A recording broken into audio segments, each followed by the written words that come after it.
Amadou Hampâté-Bâ, dans son prologue sur la construction sociale, disait fort opportunément à propos de l'unité nationale comme étant, je cite, « tout ce qui est riche de pluralité d'attributs et de puissance, car la diversité qui ne se réduit pas à l'unité est confusion et l'unité qui ne se fond pas dans la diversité est tyrannique. » Fin de citation. Cette maxime qui trouve toute sa pertinence dans l'édification de l'État moderne en Afrique, de plus en plus menacé de nos jours par de nombreux travers, démontre à suffire la nécessité de placer l'homme au cœur de toute politique, car en tant qu'espace de socialisation et de politisation, les partis politiques, bien entendu, constituent le credo ou, si vous voulez, les instruments d'exercice du pouvoir, tout ceci pour le bien-être du peuple. À cet effet, Politoscope, votre vitrine d'information et de communication politique interactive, se positionne comme le baromètre de décryptage de la densité politique et axiologique des acteurs afin que nul ne soit plus jamais trompé comme avant par certains vendeurs d'illusions qui vous miroitent des projets alléchants dont la réalisation relève du mythe. Mesdames et messieurs, amis téléspectateurs de Info Télévision, bien le bonsoir. C'est toujours un honneur renouvelé de vous savoir nombreux à l'écoute de votre programme Politoscope Acte 3. Au menu, 3 séquences majeures à savoir, tapis rouge qui va dérouler dans quelques instants, le portrait de l'invité principal. Par la suite, vous aurez l'Agora, qui est simplement ce pugilat idéologique dans lequel se croisent de manière contradictoire, mais républicaine, les idées afin que jaillisse la lumière de la construction nationale. Et par la suite, nous allons sortir définitivement avec le jardin secret qui est réservé, bien entendu, à la vie privée de notre invité principal. Si donc vous avez convenance, mesdames et messieurs, à votre aise, installez-vous confortablement, le temps de prendre cette inspiration. On se retrouve juste derrière.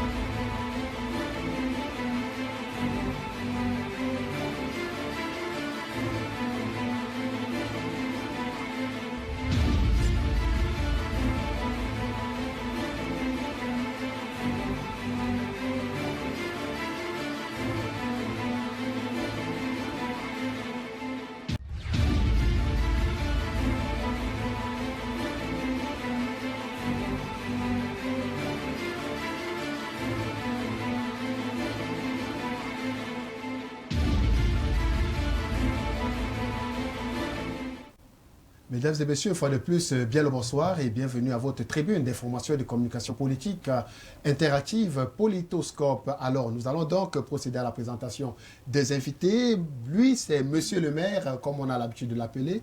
C'est bien entendu Monsieur Saint-Éloi Bidon. Bonsoir et bienvenue à ce programme. Bonsoir. C'est moi qui vous dis merci pour l'invitation que vous me faites. Je ne savais pas que un si beau plateau. Et quand je regarde le panel que vous avez invité, je suis sûr que vos nombreux téléspectateurs seront bien servis. Et c'est l'occasion pour moi de dire bravo à M. Mveng qui a repris cette maison et de main de maître. Vraiment bravo. Évidemment, il faut dire que Info Télévision, c'est la chaîne qui monte. D'ailleurs, le meilleur reste à venir. Merci encore de l'amitié que vous nous faites d'être là. Alors, avez-vous un petit biscuit comme cela? Comment comprendre l'indiscipline qui règne de plus en plus au sein de l'élite politique dans le Djailobo en ce moment? Non, je crois qu'il vaut mieux ne pas rentrer dans les détails des problèmes politiques qui peuvent s'avérer être beaucoup plus importants que ce que vous voyez. Et le Djailobo, c'est le département d'origine du président de la République. Quand la danse Bafia commence de ce côté, vous ne savez jamais où elle va se terminer. Donc, je m'abstiens un peu. Je sais que le maire Essiane a fait l'objet d'une interpellation une fois. Il a été mis aux arrêts. Et il a été sorti des jeux le lendemain. Était-ce une démonstration de puissance de part et d'autre? Je préfère ne pas rentrer là-dedans, mais ça n'honore pas le parti auquel ils appartiennent et ça n'honore pas le président de la République qui est originaire de cette zone. Et j'ai bien peur que les batailles ne soient plus importantes que ce que nous avons. D'ailleurs, il faut dire que la semaine prochaine, nous aurons justement l'un des ténors du parti RDPC, du Rassemblement démocratique du peuple camerounais, qui sera ici et à lui, on va adresser toutes ces questions. Sinon, il faut également rappeler que M. Saint-Éloi Bidon est adjoint au maire de Yaoundé 6e, par ailleurs homme politique et membre du Rassemblement démocratique du peuple camerounais. Et juste à côté de vous, lui, c'est Jacques Bell, il est membre de la société civile et par ailleurs, il est chroniqueur politique. Bienvenue Jacques et bonsoir. Bonsoir Carole, bonsoir à ton panel, c'est riche et singulièrement à l'invité Prestige que je vous laisse l'honneur de présenter. Bonsoir à vos millions de téléspectateurs essaimés à travers le monde. C'est pour moi une joie ineffable et indisible, je dirais même, par rapport à cette invitation. J'avoue qu'effectivement, je me suis un peu perdu dans les dédales parce que la dernière fois, j'étais passé ici, mais ce n'était peut-être pas le même format, ce n'était pas le même professionnalisme. Je dirais aussi, comme l'a dit M. le maire, toutes mes félicitations et mes encouragements au PDG de cette structure. Dieu de Nevin. Monsieur Dieu de Nevin, je suis fort aise d'être là. J'espère tout simplement que le débat sera discursif, mais surtout constructif. Merci. Alors, avec vous, cette première question. Quelle analyse faites-vous des dernières hécatombes survenues le week-end dernier sur notre axe routier Bafoussam-Douala? Vous savez, Pierre-Carole, quand dans une société, on a tout banalisé jusqu'à la mort, ça devient extrêmement grave. Vous savez très bien aujourd'hui que ça ne meut plus personne. C'est devenu même peut-être dans l'ordre naturel des choses. Je dirais même aujourd'hui que, au vu peut-être du nombre d'accidents ou alors de personnes qui sont mortes de suite d'accidents de circulation, ça n'émeut pas. On essaye toujours peut-être de sortir des hécatombes comme cela. On me dit que des mesures sont prises, mais que non. Les responsabilités sont énormes, elles sont partagées. La première responsabilité incombera toujours à l'État. Parce que l'une des missions régaliennes de l'État, c'est de sauvegarder la sécurité, mais surtout de promouvoir le bien-être des populations à travers quoi? À travers tout simplement une urbanisation maîtrisée et structurée. Parce que quand vous regardez nos routes, elles sont accidentogènes. Pourquoi? Au-delà peut-être de la responsabilité individuelle des chauffeurs, mais c'est d'abord une question peut-être d'abord systémique. Systémique. Pourquoi je le dis? Je le dis parce que le nouveau ministre qui est en charge aujourd'hui des transports, M. Galebé, m'a-t-on dit qu'il était aise dans ce ministère parce qu'il a été DG de Socatour, mais je n'aimerais pas qu'on revienne peut-être sur sa gestion sur Socatour. Bon, quand il est arrivé, il y a des agences clandestines qui ont été sanctionnées.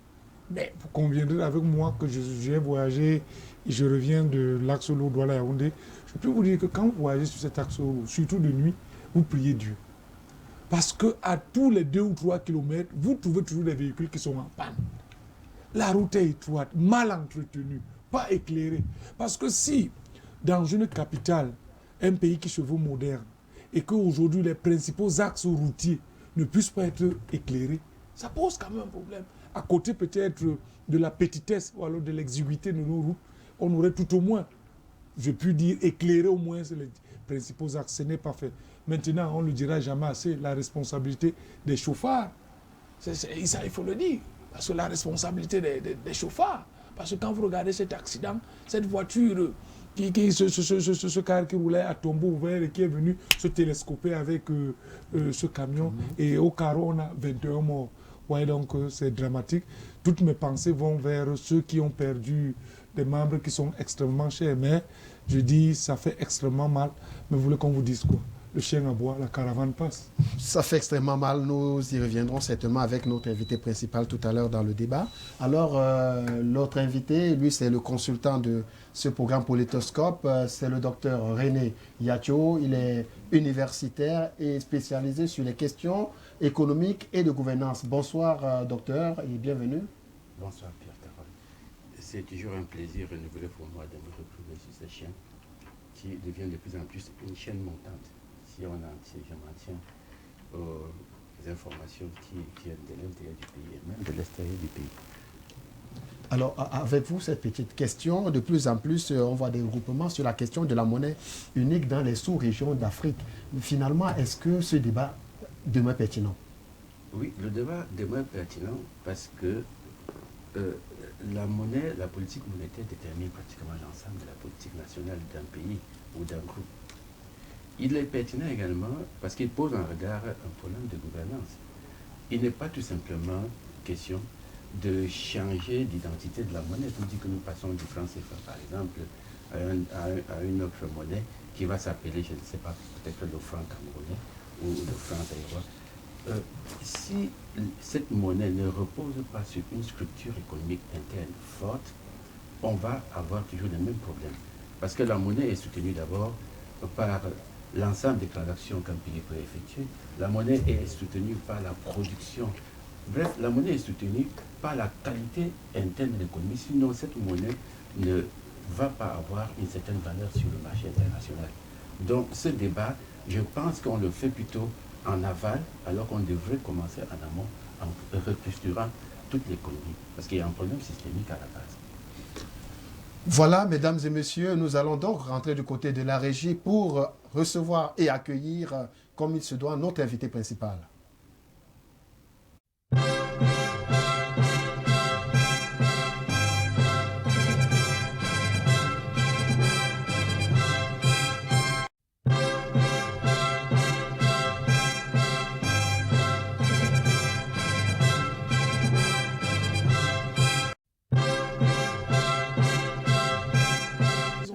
Quel type de police? Voilà, mesdames et messieurs, Politoscope de ce jour reçoit un invité spécial et particulier, mais pas du tout non connu des médias. Lui, c'est Maître Emmanuel Sim. Bonsoir et bienvenue, Maître. Bonsoir, Monsieur Pierre-Carole Noël. Merci de l'invitation. Alors, il faut dire que vous êtes d'abord avocat au barreau du Cameroun, mais surtout vous êtes ici en tant que vice-président du Mouvement pour la Renaissance du Cameroun, MRC. Merci de l'invitation. Mais écoutez, je suis toujours avocat. J'aime à dire que c'est mon métier.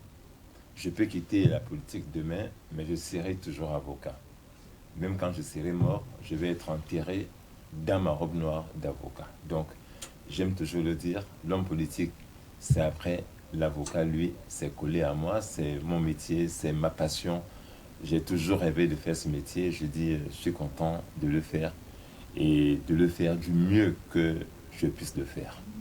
Alors, avec vous, une petite question avant de rentrer, bien entendu, dans le vif même de notre émission. Alors, quelle analyse faites-vous des derniers événements survenus à l'hôtel Intercontinental en Suisse? Je n'en suis pas au courant. Donc, je n'ai pas fait un commentaire sur un événement dont je n'ai pas connaissance. Voilà, je ne peux vraiment rien dire. J'ai cru entendre, mais vous savez, on lit tellement de choses sur le net que entre ce qui est vrai, ce qui est montage, on ne sait pas. Je n'ai pas d'éléments, d'informations concrètes sur ce qui s'est passé à Genève, dans cet hôtel, donc je ne sais pas quoi vous dire. Est-ce que M. Paul Biya s'y trouve? Je n'en sais rien. Quand M. Paul Biya voyage, on ne sait pas où il va. Voyez-vous? On a un chef de l'État, on vous dit qu'il va en Europe. L'Europe, c'est des dizaines de pays. L'Europe n'est pas un pays. L'Europe, c'est où? C'est ça la question que vous posez. Mon président est où en ce moment? Vous savez où il est? Eh bien, moi, je n'en sais rien. Parce qu'il ne m'a rien dit en partant. Logiquement, le président doit nous dire en temps réel où il se trouve. C'est ça la question du président Paul Biya. Il veut être même pour ses déplacements. Et donc, du coup, comment je réponds à une question sur M. Biya sans savoir où il est? Je ne peux rien dire. Voilà. Dans tous les cas, il se trouve quand même que quelques Camerounais de la Suisse ont envahi, ont investi pratiquement cet hôtel, demandant au président de la République qui se retrouverait dans les lieux de déguerpir, de dégager l'hôtel. Et puis il y a eu des échauffourées comme cela avec la garde rapprochée du président de la République. Vous n'êtes pas au courant? Non, je dis que j'ai entendu ça. Je l'ai lu. Je n'en sais rien. Vous savez, d'autres disent que le président est à Baden-Baden. Et que c'est un leurre qu'il a fait en mettant quelques gardes républicains à l'Intercontinental. Qu'est-ce que moi j'en sais? Ma question là, c'est mon président est où? Par principe, nous sommes opposés, nous, MRC, à toute forme de violence dans la politique. C'est le leitmotiv qu'on nous. Et vous le connaissez, vous le savez mieux que nous. Donc cette question ne me la pose pas quand c'est la violence. Le MRC a été construit et j'ai la chance d'avoir à côté de moi, à ma droite, quelqu'un qui était avec nous lorsqu'on a commencé à construire le MRC, M. Bidon-Saint-Éloi, et qui n'a pas eu le courage de franchir le pas. Vous savez, être opposant au Cameroun, il faut beaucoup de courage. Donc je pense que ça lui a manqué un peu. Il était jusqu'au bout, jusqu'au dernier jour de la mise en place du parti, et puis il n'a pas osé démissionner de son ancien parti pour nous retrouver. C'est dommage. Pourtant, il avait des idées à porter à ce parti politique. Je respecte. Donc, voyez-vous, c'est ça la question aujourd'hui. Le président de la République du Cameroun, il voyage. On ne sait pas où il est. Je ne sais pas quoi vous dire. Mais je dis que nous avons été constitués comme parti politique républicain, respectueux de nos institutions et des personnes qui les incarnent. Nous avons toujours dit que nous voulons une alternance dans la paix et par les urnes, et tout le monde le sait. Donc tout acte de violence, d'où qui viennent pour nous, n'est pas acceptable. Mais je dis, je ne répondrai pas à l'histoire de l'Intercontinental. Je ne sais pas si c'est un hôtel ou c'est une maison privée. Je ne sais pas où Paul Biya se trouve. Et j'aimerais ce soir que ceux qui sont en charge de ce pays disent aux Camerounais où se trouve le président exactement, si M. Biya considère qu'il est président du Cameroun. Peut-être qu'il ne l'est pas. S'il était vraiment le président, je pense qu'il nous dirait oui. C'est quand même le président élu. Alors, mesdames et messieurs, si vous nous écoutez à l'instant, vous pouvez participer à cette émission simplement à travers les numéros qui s'affichent au bas de l'écran, à travers des SMS et WhatsApp. S'il vous plaît, pas d'appel. Nous allons donc rentrer du côté de la régie pour savoir qui est notre invité principal, qui est-il, où est-il né, quel est son parcours académique et sa carrière professionnelle. Ek Noum Etie Homo, ici et maintenant, voici l'homme.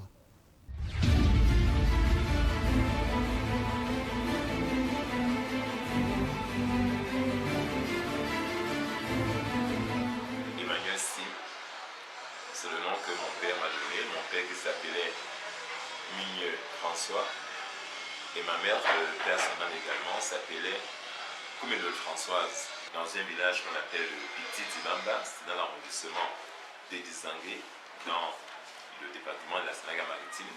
Je porte le nom du père de mon papa, donc j'étais un peu le grand-père à la maison, et également le benjamin des enfants. Je commence dans l'école primaire dans ce village-là, Petit Tibamba. L'école est un peu assez que de la maison, donc il fallait faire aller-retour chaque jour. Il fallait aller à l'école à 6 ans parce qu'il fallait déjà être un peu costaud pour y aller, c'était un peu loin. Et il n'y avait pas à l'époque d'école maternelle. Voilà, donc j'ai mon CFE. Et au lycée Josse, quand j'y vais, en 78, j'ai eu le brevet en 82, le BPC comme on l'appelait à l'époque. Et puis après le lycée Josse, j'ai fait le concours d'entrée en seconde au lycée technique de Douala, où j'ai eu un baccalauréat technique commercial G3 en 85. Donc j'ai eu un parcours un peu atypique. BPC, enseignement technique.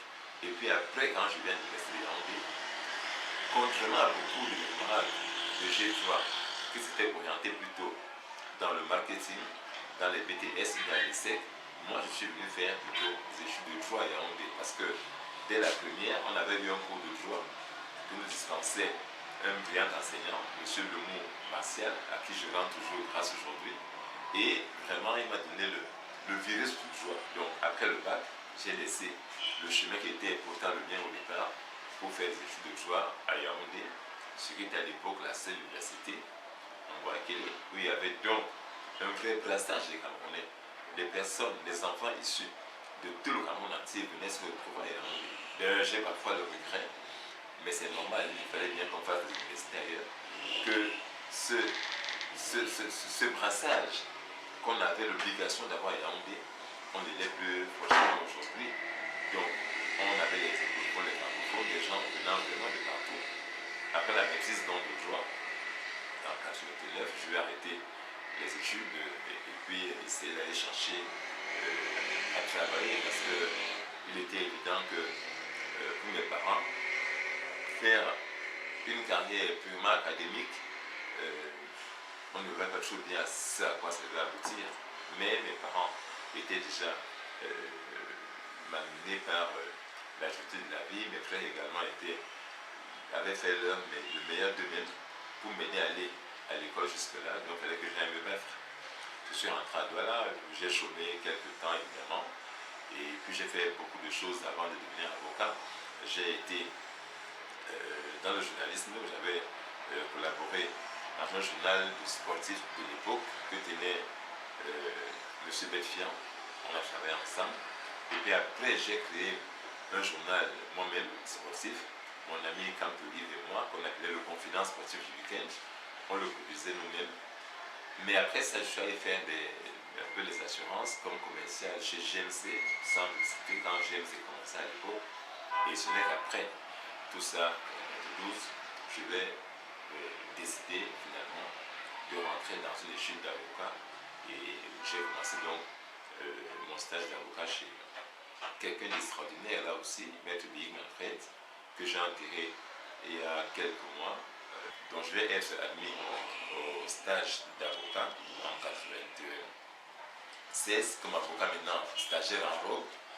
Et puis en 97, je vais prêter serment comme avocat stagiaire en robe. Et 2 ans après, je vais donc terminer ma formation d'avocat et être inscrit au grand tableau des avocats au barreau du Cameroun. À Douala, évidemment, où j'ai d'abord commencé à travailler pendant 5 ans comme avocat, avant de décider en 2004 de venir m'installer à Yaoundé. Et depuis donc 2004, je suis installé à Yaoundé, ça fait 15 ans. Dans ce même bureau, le métier, c'est que nous sommes confrontés à ce que j'appelle une concurrence déloyale de plein de personnes qui jouent aux avocats sans être avocats, et même parfois des professionnels de notre métier qui jouent à l'avocat alors qu'ils ne le sont pas. Et nous sommes aussi confrontés à ce que j'appelle la réduction du marché de l'avocat, c'est-à-dire que les contentieux, par exemple administratifs, qu'on donnait avant aux avocats, on ne les a plus. Et donc du coup, c'est devenu plus compliqué qu'avant, plus compliqué. Mais être avocat, c'est d'abord une passion. Il faut aimer ça, il faut avoir de l'envie. Je le dis à mes stagiaires tout le temps. Si on n'a pas cette envie, si on n'a pas cette niaque, si on n'a pas cette volonté, eh bien, on ne sera pas un bon avocat. Il faut tous les matins défendre des personnes parfois vulnérables, parfois des personnes qui n'ont rien à vous payer. Parce que c'est un métier aussi qui a de l'humanité. Et pour beaucoup d'avocats, je peux dire, la plupart, même pour la moitié des dossiers qu'ils ont, ils les ont plaidés pour rien, c'est-à-dire pro bono, parce que parfois les gens qui viennent vous voir n'ont pas les moyens de payer les honoraires que vous exigez. Donc ça demande de la passion, de l'humanité, de la patience également, mais surtout ces valeurs qui sont celles de l'avocat, l'indépendance d'esprit, l'indépendance vis-à-vis de tous les pouvoirs, quels qu'ils sont, la probité dans le métier, parce qu'il faut avoir une espèce d'honnêteté pour ne pas être tenté par ce qu'on appelle souvent des abus de confiance à l'égard des clients. Donc, vraiment, c'est un travail qui demande une espèce même de sainteté sans exagérer. Bonsoir à vous, riche panel du programme Politoscope. Ensemble, revisitons les tabloïds par... Alors, Maître Sim, est-ce que vous avez quelque chose d'autre à ajouter? Parce qu'en réalité, on a coupé beaucoup d'éléments parce que votre vie est tellement fournie. Et en passant, quand même, j'ai quand même une petite question. Comment vous expliquez cette pirouette intellectuelle pour passer d'un bac technique pour devenir un avocat? Ben, je suis un homme très curieux simplement. Vous savez, c'est ma nature un peu. J'aime découvrir les choses. Et je ne suis même pas sûr que je vais finir ma vie comme avocat. J'ai d'autres projets dans ma tête. Peut-être demain faire la gestion des conflits internationaux, dans la prévention, dans le règlement, dans la médiation de ces conflits-là. Je pense à plein de choses. En réalité, je suis un homme qui aime voir la vie, découvrir les choses. Voilà, je suis un peu comme ça depuis mon enfance. Et dans mon parcours académique, un peu à l'image de ce que je vous dis là, c'est-à-dire que j'ai un BPC et puis enseignement technique, j'ai un bac G3, ce qui me prédispose naturellement à une carrière de commercial, mais je viens faire plutôt du droit des affaires. Et voilà, je suis avocat aujourd'hui. Je pense que... Mais entre-temps, je me suis essayé, comme vous l'avez vu, à d'autres choses. je pense que je m'ennuierais de faire une seule chose dans ma vie. Je vois des personnes qui, parfois, disent j'ai fait 45 ans au même endroit. Je les admire de faire à un endroit 45 ans. Moi, je m'ennuierais rapidement. Donc, je suis un peu comme ça. J'aime découvrir le monde, j'aime voyager, j'aime savoir ce qui se passe ailleurs, avoir des nouveaux challenges. Je ne vous ai pas dit, j'étais avocat à Douala. J'étais installé, j'avais mon cabinet. Et puis, en 2004, j'ai décidé de venir m'installer à Yaoundé, où je n'avais aucun client. Je connaissais presque personne. Mais j'ai dit, je vais à Yaoundé m'installer et m'imposer à Yaoundé comme avocat. Et vous avez été même journaliste? Oui, dans ma tendre Après enfance. assureur. Après, dans les assurances, oui. Voilà, donc j'ai fait un tas de choses comme ça. Et je pense qu'une personne doit avoir beaucoup de fenêtres. Ça aide toujours. Quand on me parle d'assurance, eh bien, je sais bien de quoi on parle. Votre métier, je me suis frotté un peu. Donc, vous voyez, je vais à l'émission 45 minutes avant. Parce que je sais que celui qui invite des gens à l'émission va avoir de l'inquiétude si ces invités ne sont pas là à l'heure. Et donc, pour éviter le stress à mon hôte, je viens longtemps avant. Parce que je sais, voyez-vous, donc, autant de fenêtres qui me sont ouvertes. Bon, pareil pour les langues, je parle quantité de langues nationales du Cameroun. J'apprends en ce moment l'Ewondo très sérieusement, parce que j'estime que nous parlons souvent les langues étrangères. On dit qu'on est très bon en français, ou qu'on est bon en anglais, ou en italien, mais vous voyez des gens qui parlent 5 langues étrangères, mais aucune langue du Cameroun. Justement, et donc j'estime que nous devons nous-mêmes mettre en avant ce patrimoine national et parler nos langues. C'est ce que je fais assez bien. Quand vous parlez des langues nationales, j'avais une question à vous poser, mais je pose d'abord la question sur les langues nationales. Je crois dans un des programmes du MRC, oui, il est indiqué dedans qu'il faut une langue nationale camerounaise. Absolument. Pourquoi faut-il cette langue nationale et laquelle? Et j'aimerais la deuxième question, puisque beaucoup de questions vont venir à caractère économique, puisque vous m'avez semblé être une espèce de touche-à-tout. On dit que la dette publique du Cameroun est supportable parce qu'elle représente seulement 34% du PIB. Quel est votre avis motivé sur la question? Bien, sur la langue, écoutez, le MRC pense que, et c'est dans le programme politique que nous avons mis en place, bien élaboré, nous devons, à l'instar de beaucoup de pays africains, en RDC, on parle bien le Lingala, au Sénégal, on parle Wolof, et ailleurs, en Éthiopie, le Swahili. Nous sommes l'un des rares pays comme ça où nous n'avons pas un ciment linguistique qui nous soude. Si un Européen vient ici aujourd'hui et que je dois vous parler, il va comprendre exactement ce que je vous dis parce que je vous parlerai soit en français, soit en anglais. Donc nous pensons qu'on peut mettre en place une langue nationale camerounaise. Alors vous dites quelle langue? On n'a pas choisi entre une langue ou une autre. On peut mettre par des mécanismes bien précis en place une langue qui soit transversale et que tout le monde va parler. Cela demande donc qu'on mette d'abord... Exemple. Non, je dis qu'on n'a pas à apprendre telle langue ou telle autre. Au Cameroun, dans le cas du Cameroun, une langue que tout le monde peut connaître. Oui, bien sûr, nous avons un socle linguistique qui est quasi commun, voyez-vous. Je prends un exemple très simple. Quand vous allez chez les Banènes... Vous voulez parler de l'espéranto, une espèce d'espéranto camerounais. Oui, absolument. Chez les Banènes, on appelle la terre Missi. Chez les Banènes. Chez les Bassa, on dit ici. Chez les Dola, on dit Ouassi. Chez les Bétis, on dit Assi.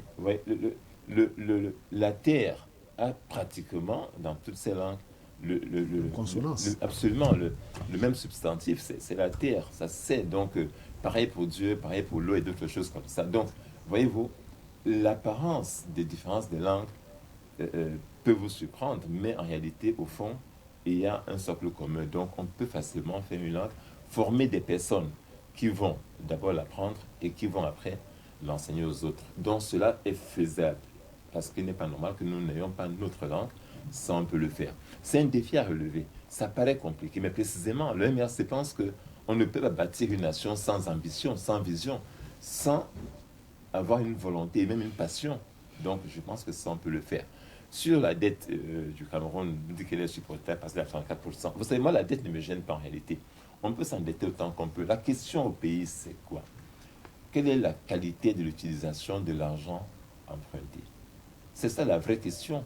Et même dans la dépense publique aujourd'hui au Cameroun, on vous dit par exemple, moi j'ai vu l'autre jour dans un journal, paix à son âme, un directeur d'entreprise est mort, et quand je vois les sommes d'argent dépensées à l'occasion de ces obsèques, et que l'État, ce n'est pas l'argent privé, que l'État que les impôts des Camerounais ont dû supporter pour un seul mort, je dis il y a un problème. Voyez-vous, donc il y a de l'argent, mais il est mal dépensé. C'est pareil, le carburant des voitures.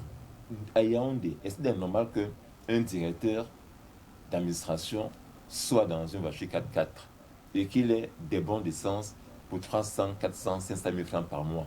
Est-ce qu'il roule avec sa voiture pour 500 000 francs de carburant par mois? Non. Donc la question pour moi de la dette n'est pas simplement de sa supportabilité, mais c'est de qu'est-ce qu'on en fait? Qu'est-ce qu'on fait de la dette? Qu'est-ce qu'on en fait? Surtout que nos enfants demain doivent rembourser la dette. Alors, si on prend de l'argent pour faire des dépenses de loisirs et que nos enfants doivent la payer, je dis, il y a un problème. Donc, c'est un peu la réponse que je peux donner à cette question-là. Bon, maître, tout à l'heure, dans l'entame de vos propos... Juste une question et puis nous allons rentrer dans l'agora. Tout à l'heure, dans l'entame de vos propos, vous avez parlé, je ne sais pas où se trouve mon président. Et un peu plus loin dans l'évolution de votre argumentaire, vous avez semblé dire que vous ne savez pas si M. Paul Biya a été élu. N'est-ce pas là, premièrement, une contradiction? Parce que quand on vous avait parlé de mon président, je me suis dit, enfin, une haute personnalité MRC, parce qu'on sait très bien que le leitmotiv, alors ou bien la matrice, je peux dire aujourd'hui, qui semble peut-être générer tant de friction entre, ou alors de contradiction, d'incompréhension entre le pouvoir en place et le MRC, fondamentalement, c'est le hold-up électoral. Comment comprendre peut-être ce glissement sémantique? Mais écoutez, M. Biya n'a pas été élu président. Il a été déclaré élu par le Conseil constitutionnel. Et c'est lui qui a étudié. Voilà, c'est un fait. Maintenant, nous avons, ça vous le savez aussi, introduit au niveau de l'Union africaine, de la Commission notamment, des recours pour démontrer, et ça on saura le faire, on a commencé par avoir des résultats, que M. Biya n'a pas été élu. Mais voyez-vous, c'est comme quand un gars fait un coup d'État. À l'époque, il y avait des coups d'État militaires, au Nigeria et ailleurs. Quand un gars vient faire un coup d'État, il prend le pouvoir, il s'installe. Après, il va en voyage à tel pays. Il est président. Mais il n'a aucune légitimité. D'ailleurs, je dis souvent aux gens que moi, je conteste cette légitimité de M. Paul Biya, pas en 2018 seulement. C'est depuis 2011 que M. Biya n'est pas un président légitime et qu'en fait, il s'impose à nous. Mais les résultats le donnent... Je vais arriver là. Le donnent vainqueur pour je vais en arriver là. En 2011, M. Biya est candidat à une élection présidentielle à laquelle il n'aurait jamais dû se présenter. Pourquoi? Il faut toujours savoir d'où on vient. Les Camerounais étaient assis dans un conclave. Ils ont décidé de ce que sera leur pays dans les années qui suivaient. Et parmi les résolutions qui avaient été prises, il avait été dit que le mandat du président du Cameroun sera désormais de 7 ans au lieu de 5 ans et qu'il serait renouvelable une seule fois. Tout le monde s'est mis d'accord, c'était un consensus national. Et M. Biya était d'accord. Il a donné sa parole pour que cela se passe comme cela. Malheureusement, en 2008, Bataclan, il vient nous dire, vous savez, finalement, cette loi n'est pas bonne, je vais la changer. Et à l'Assemblée, vraiment, l'Assemblée représente tous les Camerounais. Donc, si ils sont d'accord, tout le monde est d'accord. Or, au moment où on avait décidé qu'il y aurait seulement 2 mandats, il y avait bel et bien au Cameroun une Assemblée nationale qui existait. Mais ce n'est pas le consensus qu'on a donc pris cette décision qui éviterait, pensait-on, que les gens perdurent au pouvoir et éviterait la tentation des coups d'État. Mais qu'est-ce qui va se passer? Il se passera simplement qu'en 2008, M. Biya va briser ce consensus et renier à sa parole pour se représenter. M. Biya n'a aucune légitimité depuis 2011. Ça fait 9 ans qu'on le souffre. En 2018, ce n'est que la continuité. Et je dis, le président Biya, qui aujourd'hui a été dit, c'est lui-même qui n'a pas été élu. Lui-même le sait. Et les gens qui sont dans les arcanes le savent très bien. Mais ce que Paul Biya fait, c'était, si vous permettez, c'était un vrai hold-up. Vous parvenez à supporter d'entendre tout ce qu'il a dit de dire là. Donc, monsieur... Il faut bien qu'il finisse et puis on va répondre. Non, j'aurais voulu vraiment peut-être rebondir, parce que c'est un peu de temps en temps, on peut vous relancer. Semblait, sauf si je ne connaissais non, pas. On peut vous relancer de temps en temps. Oui, on peut vous relancer de temps en temps. Et surtout qu'il faut être précis, parce qu'il y a beaucoup de questions, sinon le temps... Parce que j'ai suivi votre explication, votre tentative d'explication. Mais dans ce cas, alors, de deux choses l'une. Soit peut-être c'est un lapsus lingual de votre coupable, en parlant de mon président, je ne sais pas où il se trouve, soit alors c'est une contradiction flagrante. Mais c'est mon président, c'est imposé. Dans tous les cas, c'est le président. C'est le président qui a été élu. Et au moins, c'est lui qui a été reconnu par le Conseil constitutionnel. Les résultats, quand même, lui donnent vainqueur de ces élections. Monsieur Biya n'a pas été élu. On va passer à une autre question. Non. Monsieur Biya n'a pas été élu. Nous poursuivons, s'il vous plaît. Je dis qu'il s'impose à nous par la force. Non, mais je voudrais poser une question. Mais s'il vous plaît, c'est d'abord un praticien de droit et c'est un homme de droit. Jacques Bell, s'il vous plaît, on va revenir, s'il vous plaît, le temps de prendre cette transition au niveau de la régie. Nous allons donc rentrer dans la régie pour prendre cette transition sur l'Agora et on reviendra pour ouvrir véritablement le débat.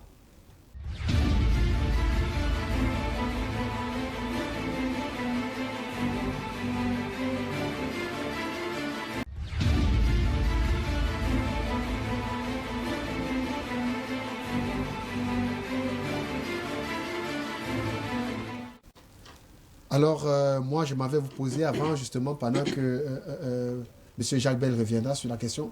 Maître Sim, est-ce qu'on peut vous considérer comme un loyal en politique? Comment? Êtes-vous loyal en politique? Ça veut dire quoi? La loyauté en politique. La connaissez-vous? Est-ce que votre parole est une parole donnée? Mais écoutez, vous savez, moi je suis... simple. Je suis en politique. Non, écoutez, je ne sais pas ce qu'il y a derrière la question. D'accord, ok, je vais poursuivre. Qu'est-ce qui explique votre transhumance politique du SDF pour le MRC aujourd'hui? Non, je n'ai pas eu de transhumance politique. Vous savez, moi j'ai été adhérent au parti SDF. J'ai été adhérent parce qu'à l'époque, il y avait à la tête de ce parti quelqu'un d'extraordinairement sympathique, qui aimait, qui avait à l'époque une telle aura, un tel charisme que nous avons des millions de Camerounais à adhérer, en tout cas à son projet, et moi à adhérer à son parti politique, le SDF, voyez-vous. Donc j'étais adhérent du SDF. Je n'ai pas fait de transhumance politique, je n'en ai pas fait une. Je suis membre fondateur du MRC. Donc je n'ai pas migré d'un parti à un autre parti. J'ai laissé un parti dans lequel j'étais pour créer un autre parti. Voyez-vous, donc il n'y a pas de migration. Et sur ce que je dis, il n'y a pas de... Je sais pas, pas de transhumance politique. Oui, je ne sais pas ce que vous appelez. Et même, je dis ceci. Maintenant, moi, je pensais à la question de loyauté comme étant loyal aux gens avec qui je marche. Oui, je suis un homme très loyal. Je suis loyal au président du MRC. Nous travaillons ensemble. Je l'ai vu 2 fois ce matin. Aujourd'hui, je l'ai vu le matin à la prison. Je l'ai revu l'après-midi. Et évidemment, je lui suis parfaitement loyal. Le jour où je ne serais pas d'accord avec lui sur un point ou sur un autre, je lui dirai, mais je dirai à lui. Est-ce que vous allez partir? Parce que le jour où vous ne serez pas d'accord avec lui, vous allez partir de MRC? Je n'ai pas envie de partir parce qu'on peut être d'accord sur tout. Je ne suis pas dans le ventre de quelqu'un. Voilà. Donc, et c'est ça le MRC. C'est notre grande force, c'est qu'on n'est pas dans un parti de pensée unique. On peut avoir des petits points de vue divergents, mais on les gère au sein du parti, et puis après, on avance. Donc, on n'a pas envie de les faire à la place publique, mais chacun de nous est unique. Je suis maître Fogué est Fogué. Voyez-vous, et les autres sont eux-mêmes. Alors, parfait, Jacques Bell, oui, je reviens un peu sur toujours la première question, mais une question peut-être, je dirais, conséquente à la première que je lui ai posée. Vous savez, j'ai la chance de rencontrer un praticien de droit. Ça veut dire effectivement qu'il sait très bien le triptyque républicain. Il sait l'importance des institutions. Mais je suis quand même un peu mal à l'aise quand j'essaie de vous suivre, la légèreté avec laquelle vous déclamez que le président n'a pas été élu. N'a pas été élu, il a été tout simplement nommé par des institutions. La première chose que je me pose, c'est quand même un paradoxe. Comment expliquer que c'est une institution à laquelle vous tous vous quittez, c'est-à-dire gouverner le pays, c'est quelque chose qui est très légitime. Alors, quelle est la place que vous, maître, en tant que praticien et homme politique aujourd'hui, vous donnez, ou alors quelle est la notion et quel est l'entendement du mot institution? Est-ce qu'un État peut exister sans les institutions? Quand on sait que les institutions sont le rempart contre l'arbitraire. Comment expliquer cela? Moi, je ne comprends pas quand vous dites que... Quelle est la place que vous donnez vraiment aux institutions? Écoutez, monsieur Bell, pas de légèreté. Je me sens offusqué que vous me parlez de légèreté. Monsieur Bell, écoutez, moi, je parle des choses qui sont d'une grave, qui sont d'une plus que grande gravité. Vous comprenez? Je parle de mon pays, monsieur Bell. Et j'ai risqué ma vie pour ce pays dans mes combats. Vous savez, j'ai perdu des dossiers de procédure qu'on m'avait donné, qu'on m'a retiré. Il y a des clients que je n'aurai jamais, monsieur Bell. J'ai investi beaucoup de ma vie. Et quand je parle de ces choses, vous ne m'accuserez pas de légèreté. Je n'accepterai pas ça. Vous comprenez? Je ne peux pas accepter qu'on parle de légèreté. Je viens ici parce que je parle de mon pays. Non, s'il vous plaît, il répond. Allez-y, répondez. Et vous savez, je dis qu'il y en a qui n'ont pas le courage d'être opposants. Voyez-vous, c'est très facile. On aurait pu être tous sujets à DPC, monsieur Bell. Mais nous, on prend des coups quand même. Mais êtes-vous respectueux des institutions de l'État? S'il vous plaît, vous me laissez répondre aux questions. C'était la question. Non, il a sa question, j'ai ma réponse. Allez-y, médecin. Voilà, je ne suis pas contraint de dire ce qu'il veut que je dise. Vous me laissez répondre. Allez-y, médecin. Voilà, c'est le principe. Donc, je dis ceci, beaucoup sont en prison aujourd'hui et ce n'est pas le jeu. Des gens sont en prison depuis 6 mois, embastillés, des prisonniers politiques auxquels je pense et que je salue, parce qu'ils sont engagés. Et vous me parlez de légèreté, non. Je pense que c'est assez grave qu'on dise ça comme ça. Maintenant, j'ai dit au départ que le MRC a été créé dans le respect, et vous le savez tous très bien, des institutions camerounaises et des personnes qui les incarnent. Mais voyez-vous, il arrive un moment où on se pose la question s'il faut continuer encore à donner du respect à certaines institutions. On se pose des questions sérieusement. Je prends une que je connais bien, c'est ma maison, la justice. Dans ce pays aujourd'hui, notre justice, M. Bell, vous y croyez-vous vraiment? Pourtant, c'est une institution. Cette justice-là, qui y croit encore? Demandez à des Camerounais. S'ils sont 10, vous leur demandez, on vous juge au Cameroun ou à La Haye, ils iront à La Haye parce qu'ils sont plus sûrs qu'ils soient mieux jugés là-bas. Personne ne croit en notre justice, M. Bell. Or, c'est une institution. Et c'est la même chose. Le Parlement camerounais, est-ce qu'il fait son travail? C'est une institution. Est-ce qu'on peut encore croire en ce Parlement qui n'a même pas osé demander une enquête parlementaire ordinaire simple lorsque le Cameroun a perdu la CAN? Vous voyez, ce soir, on va aller marcher la CAN en Égypte. Cette CAN devrait avoir lieu ici. Mais on est tranquille. Pourquoi on perd la CAN? Pourquoi on ne fait payer humilié? Et le Parlement qui aurait pu peut-être demander une enquête parlementaire pour savoir ce qui s'est passé, personne n'a été sanctionné. Il n'y a pas eu d'enquête, il n'y a rien. Permettez, docteur Yatcho. Et donc, je suis respectueux des institutions, mais je dois dire qu'au Cameroun aujourd'hui, on a un droit de se poser la question si ces institutions valent encore ce qu'elles devraient valoir. Monsieur Saint-Éloi Bédouin, allez-y. Merci Carole. Vous savez, Maître Sim d'entrée de jeu vous a dit que lui et moi, on avait partagé beaucoup de choses ensemble. Et je ne dirais pas non. Et si je devais vous faire une confidence, je suis du RDPC, Maître Sim est du MRC, et c'est mon avocat. En plus, ça c'est bien. Mais donc, tout le monde le sait. Vous comprenez que on fait des choses ensemble. Et il a donné une autre information que je ne démentirai pas. Je suis, tout en étant du RDPC, un des membres fondateurs du MRC. Mais il m'a dit tout à l'heure que je n'avais pas eu le courage de mes opinions. Je voudrais quand même dire que je n'ai jamais compris, Maître Sim, comment une tête si bien faite, si bien moulée sur des épaules et bien pensante a bien pu se laisser enrôler par un discours d'individus peu pensants, mal pensants pour le pays. Je n'ai jamais compris ça. La question C'est-à-dire que la question maintenant, Maître Sim, et il essaye de nous faire comprendre qu'il y a des institutions, en dehors des institutions de notre pays, qui peuvent régler les problèmes qu'il pose. Non, Il ne faut pas, on ne va pas... On en débat lui et moi. Non. Je voulais juste dire... Je voulais Cette loi, s'il vous plaît, vous posez la question. Aujourd'hui, on ne s'adresse pas à vous. On s'adresse à Maître Sim. C'est Maître Sim l'invité principal. Posez-vous la question. Doté d'une mauvaise foi intelligente pour pouvoir la question, empêcher... Il n'y a pas de face à face. C'est à lui la question. Maître Sim, pourquoi vous ne marchez pas quand le MRC marche? Voilà, c'est ça la question. Répondez. Mais monsieur Bidon, le 6 novembre 2018, je pense que vous avez une mémoire sélective. J'ai été embarqué par les policiers camerounais au rond-point Loncac. Vous vous en souvenez peut-être pas? Tout à fait, on est allé vous déposer chez vous. J'ai été déposé à la police judiciaire, j'ai été gardé à vue, entendu ce procès verbal. Vous voyez, je n'ai pas été déposé chez moi. C'est ça le drame. Depuis que les marches du MRC ont été annoncées, pourquoi vous ne marchez plus? Monsieur le maire, vous posez la question, il répond. Donnez-lui le temps de pourquoi répondre. Pourquoi vous ne marchez plus depuis que les marches ont commencé? Monsieur Bidon dit que je marche avec des gens qui ne veulent pas le bien du Cameroun. C'est le drame qu'on a, voyez-vous, dans ce pays aujourd'hui.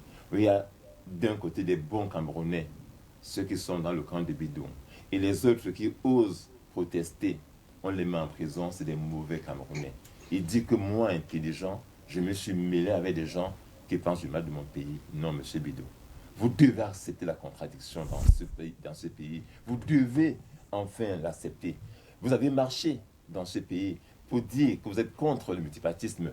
C'est jamais quitté dans vos têtes. Vous faites semblant d'accepter, mais arrêtez, vous supportez. Pourquoi vous ne marchez pas depuis que le MRC marche? Il a répondu, ils ont marché.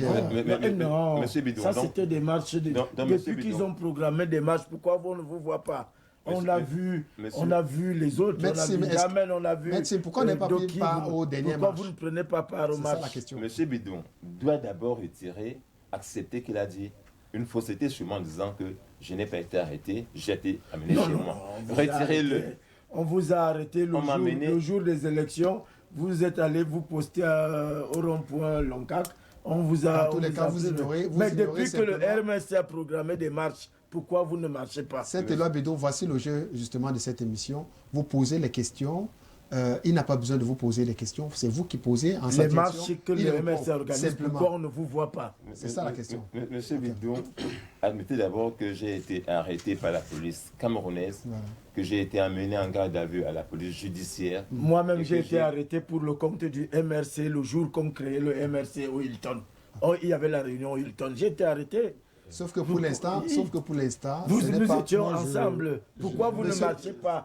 Monsieur le maire, s'il vous plaît, ce n'est pas vous l'invité principal aujourd'hui, c'est Maître Sim. Permettez quand même qu'on lui pose des questions. Oui, allez-y. Oui, moi je dis... Je vais me répondre, voyez-vous.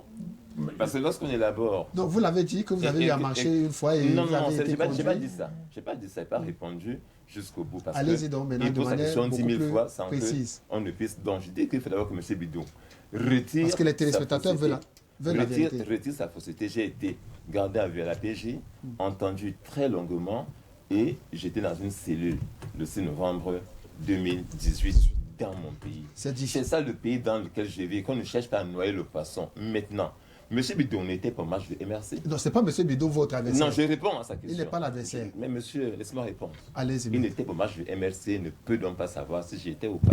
D'accord. Okay. Monsieur Bidon, oublie. Monsieur Bidon.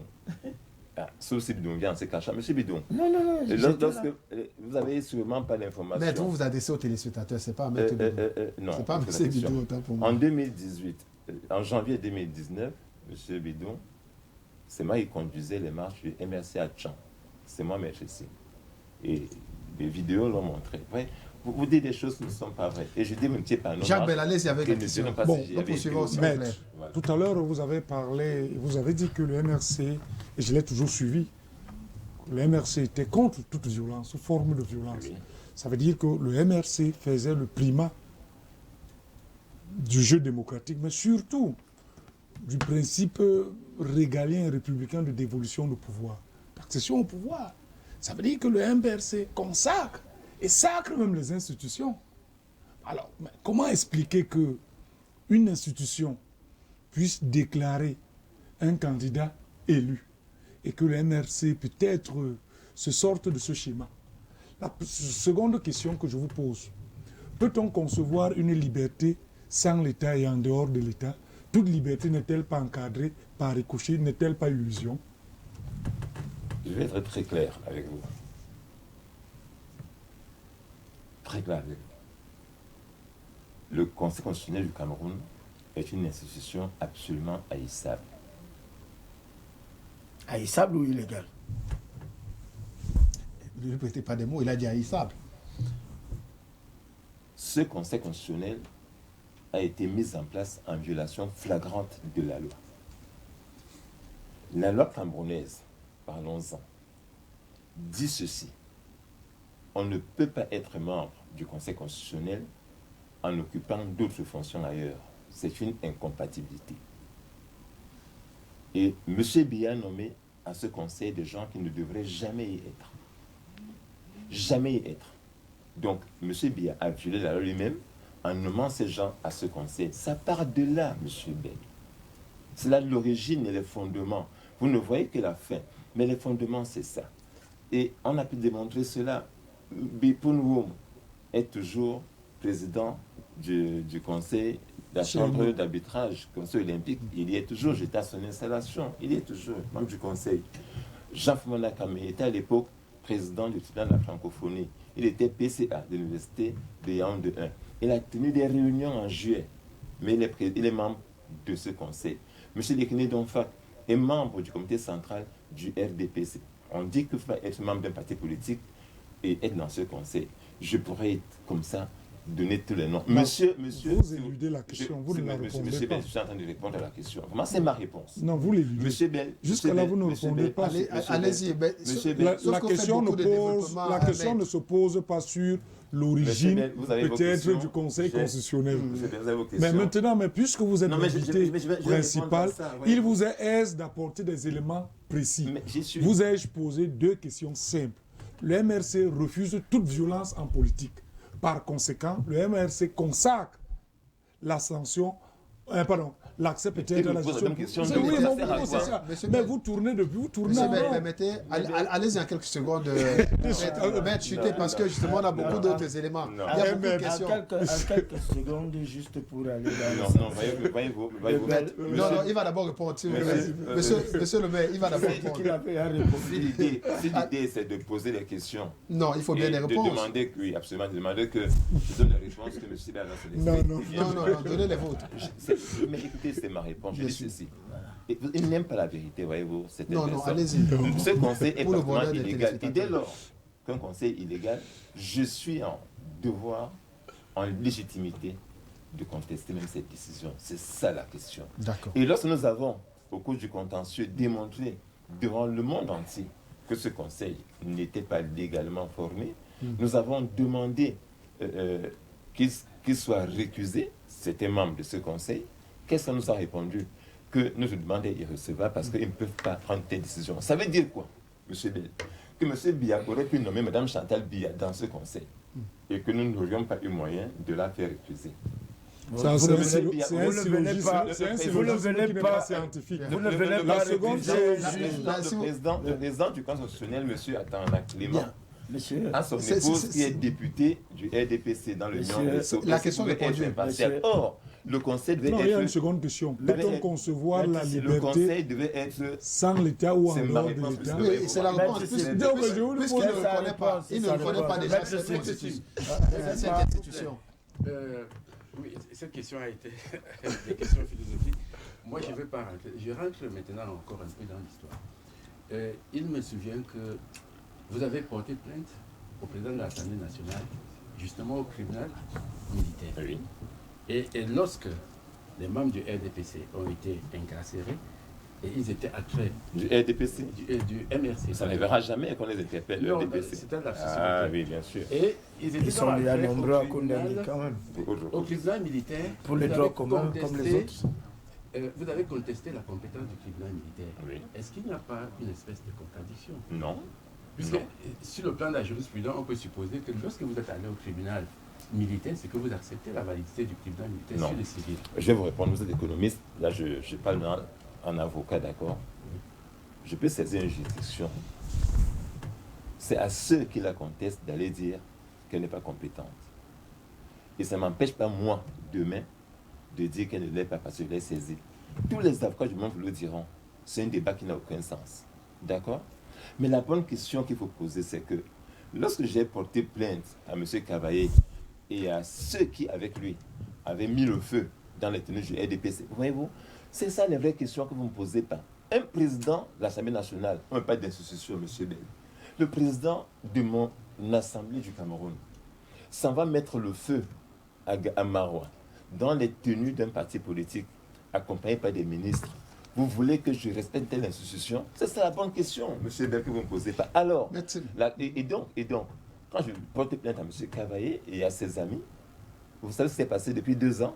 Ils n'ont jamais été interpellés, ni entendus, voyez-vous. Donc, c'est la question de ceux qui sont au-dessus des lois, qui peuvent tout faire. J'aurais attendu que M. Cavaillé et ses amis aillent, soient convoqués par ce tribunal militaire et qu'ils disent qu'il n'est pas compétent. Je serai d'ailleurs. Mais la bonne question, c'est que ces gens n'ont jamais été interpellés ni entendus. Donc ma plainte ne sert à rien parce que j'ai affaire à travailler à ses amis. C'est ça les vraies questions. Maître, les téléspectateurs vous écoutent, s'il vous plaît. Que se cache-t-il derrière les marches blanches que vous organisez? Il ne se cache rien. Nous avons dit exactement pourquoi. Il ne se cache rien. Nous avons dit vous voulez prouver quoi? Nous avons dit ce que nous faisons à travers les marches pacifiques et blanches. Tout le monde le sait. Il y a les motifs pour lesquels on marche. Par exemple, je suis mécontent que la CAN se joue ce soir en Égypte. Je suis très mécontent de voir les matchs de la CAN en Égypte. Il devait avoir lieu chez moi. Et M. Paul Biya nous a dit que la CAN aura lieu au Cameroun et que nous serons prêts le jour dit. Le président du Cameroun de l'époque a menti. Il a menti aux Camerounais. C'est ça la question. Parce que, et vous voyez, le président fait un vrai parjure. Il dit, je m'y engage personnellement le 21 juin pour la CAN au Cameroun. C'est pour ça que nous marchons. Vous devriez même marcher avec nous, M. Bidou. Voyez-vous, nous disons que nous voulons qu'il y ait un dialogue pour la crise anglophone au nord, ouest et au sud-ouest, parce que nous avons tous des enfants là-bas et qu'il faut qu'il y ait la paix. Nous demandons ce dialogue. Nous devrions tous le demander. Le monde entier le demande. Et nous voulons marcher pour interpeller l'État du Cameroun, les gouvernants, à organiser ce dialogue. Est-ce que marcher pour revendiquer est devenu un crime pour aller à la prison, à la prison principale et risquer la peine de mort? Parce que vous savez, quand Maurice, les autres risquent la peine de mort pour avoir simplement osé revendiquer. C'est le pays dans lequel nous vivons, voyez-vous. C'est ça la vraie question. Parce qu'on vient broder sur des choses périphériques. Mais les questions essentielles, c'est là. Nous avons toutes ces questions essentielles. Nous avons demandé qu'on mette en place un système électoral consensuel. Est-ce que vous nous demandez? Le RDPC est très fort. Pourquoi la peur d'un système électoral consensuellement admis par tout le monde? C'est bien une question de cette loi et puis nous allons rentrer tout de suite. Avez-vous vu les films de Woody Allen? Vous savez ce qui les caractérise? C'est que les réponses sont plus importantes que les questions qu'on pose. Parce que toutes les questions qu'on vous pose, vous ne répondez pas aux questions. Et je voudrais vous dire quelque chose. Posons les questions, s'il vous plaît. Le professeur Maurice Kamto a écrit un ouvrage qui commence par cette phrase. Rien n'est possible sans les hommes, rien n'est durable sans les institutions. Alors, à partir de là, le professeur Maurice Kamto a été à l'école de la légalité. Il n'a enseigné que la légalité. Il a tout fait. Je n'ai jamais compris comment a-t-il fait pour se déshabiller. Quelle est la question? Quelle est la question, s'il vous plaît, monsieur le maire? Êtes-vous d'accord avec le professeur Kamto quand il dit que le Conseil constitutionnel n'est pas une institution légale, alors qu'il a été au Conseil constitutionnel pour entendre le verdict? Voilà la question. Alors, je rappelle que, s'il vous plaît, évitons les grands développements parce qu'on n'a pas assez de temps. Soyons précis pour que, évidemment, notre invité principal puisse également répondre facilement. Allez-y. Oui, vous voyez, lorsque on doit répéter 10 fois à une même personne comment l'émission se déroule et qu'elle ne comprenne toujours pas, je m'interroge quand même. Est-ce qu'on a demandé à M. Bidon 10 fois, lui rappeler à tous les coups comment ça se passe ici? Ils ont mal, ces gens de l'RDPC, à respecter les règles. Voyez-vous, c'est dans leur nature, c'est congénital. Ils ne savent jamais les règles. On dit un invité principal, il pose des questions, mais non, on lui répète une même chose 50 fois. Maître Sim, s'il vous plaît, répondez à la question. J'ai déjà répondu d'ailleurs. D'accord. Vous voyez ce que je Nous rentrons donc du côté de la régie, s'il vous plaît, bien entendu. Nous allons donc rentrer du côté de la régie pour prendre la revue des grandes unes et on se retrouve juste derrière. Bonsoir à vous, riche panel du programme Politoscope. Ensemble, revisitons les tabloïds parus en semaine. Démarrons donc avec le journal Le Messager qui parle de crise anglophone. Près de 600 000 enfants non scolarisés dans le Nozo. Selon l'UNICEF, les violences sécessionnistes qui secouent les régions du nord-ouest et du sud-ouest depuis 3 ans ont mis l'éducation des milliers d'enfants en péril. L'œil du Sahel, lui, s'intéresse aux examens officiels, confusion d'épreuves au BEPC à l'extrême nord. Et si nous parlions économie, avec le quotidien L'économie qui a encarré en tête de sa une, subvention, l'État va verser près de 2 milliards de francs CFA à la Sodecotton. Et plus bas encore, il parle de consommation des tubercules hors de prix sur le marché. Le journal Le Jour, lui, il parle affaire des primes Fabrice Ondoa, avocat du Kamini. Dans une interview accordée au reporter de Radio Balafon à Ismaïlia, le champion d'Afrique 2017 s'insurge contre les propos tenus à l'endroit de son aîné. Pour des faits de société, la nouvelle expression pleure. Les incidents survenus au courant de la semaine ont écran à sa grande une, Gram de Baham, une famille décime. Serge Merlin Nana Ngemen, son épouse, ses 2 enfants, sa belle-mère et son frère cadet ont perdu la vie dans cet accident survenu le dimanche 23 juin dernier. C'était donc à lire en page 3 de ce journal. Le journal satirique Le Popoli s'interroge plutôt sur le qui peut sauver le fils du président et puis en carré, il parle aussi de Battier, purée de chair sur la falaise. Le quotidien Mutation a dit dans sa publication du 25 juin dernier, Cameroun-Guinée équatoriale, calvaire sans frontières. C'était donc à lire en page 7 de ce journal. Dieudonné Mveng, dans sa publication du 25 juin, après l'incendie du 31 mai, le DG de la Sonara sur la Selette, le manager Simo Djonou, avait oublié de souscrire aux polices d'assurance pour protéger l'entreprise pour lesquelles il a pourtant lancé un appel d'offres depuis le 1er avril 2019. La nouvelle expression, sans rester indifférent à ce sujet, titrera plutôt « Incendie de la Sonara, 5 autres responsables aux arrêts ». Terminons plutôt avec Info Matin dans sa publication du 26 juin qui parle de l'affrontement à Genève, les anti-sardinards copieusement tabassés à l'Intercontinental. C'est à lire en page 3 de ce journal. De votre aimable attention, merci. Politoscopement vôtre, à la semaine prochaine.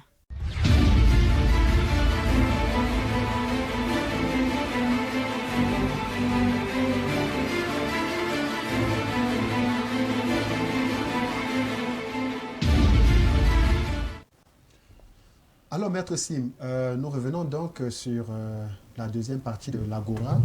Et vous avez vu les tabloïds qui sont apparus depuis le début de la semaine.